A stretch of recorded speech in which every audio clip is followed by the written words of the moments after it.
গভীর জঙ্গলের মাঝে এক পরিত্যক্ত পুরনো বাড়ি ছিল। গ্রামের মানুষরা বলত, সেই বাড়িতে এক অভিশপ্ত আত্মা বাস করে। রাতে সেখানে গেলে কেউ আর ফিরে আসে না। সুদীপ্ত, অয়ন এবং তন্ময় তিন বন্ধু। তারা ভূতের গল্প শুনতে ভালোবাসত, কিন্তু ভূতে বিশ্বাস করত না। গ্রামের বয়স্ক মানুষরা অনেকবার বলেছে, ওই বাড়িতে যেও না, সেখানে গেলে ফিরে আসা কঠিন। কিন্তু কৌতূহলবশত তারা একদিন সন্ধ্যায় সেখানে যাওয়ার পরিকল্পনা করল। রাতের অন্ধকারে তিনজন টর্চ হাতে বাড়ির দরজায় পৌঁছাল। বাড়ির দরজা খোলার সাথে সাথেই ভেতর থেকে একটা ঠান্ডা বাতাস বেরিয়ে এলো।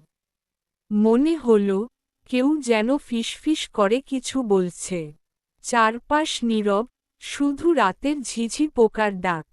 হঠাৎ পেছনের দরজাটা নিজে থেকেই বন্ধ হয়ে গেল। তিনজন একে অপরের দিকে দেখল আর তারা ঘরের ভেতর হাঁটতে লাগল।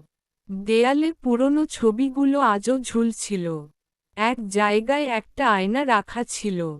আয়নায় নিজেদের প্রতিবিম্ব দেখে তারা থমকে গেল। আয়নায় তাদের মুখ হাসছিল, কিন্তু তারা হাসছিল না। তন্ময় আতঙ্কে চিৎকার করে উঠল, চলো এখান থেকে। হঠাৎ করেই ঘরের বাতাস ভারী হয়ে গেল, যেন কেউ তাদের দিকে এগিয়ে আসছে। অয়ন পেছনে ফিরে দেখল, একটি ছায়ামূর্তি তাদের দিকে এগিয়ে আসছে। মুখ নেই, চোখ দুটো জ্বলজ্বল করছে।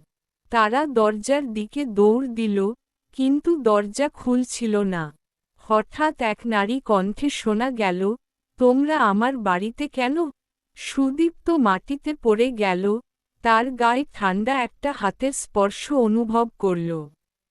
তন্ময় আর অয়ন শেষ শক্তি দিয়ে দরজা ধাক্কাতে লাগল।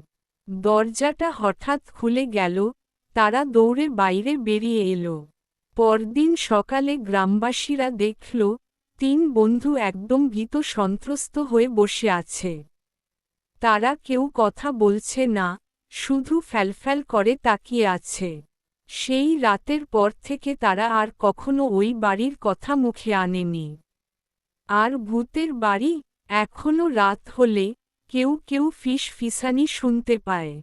তোমরা আমার বাড়িতে কেন?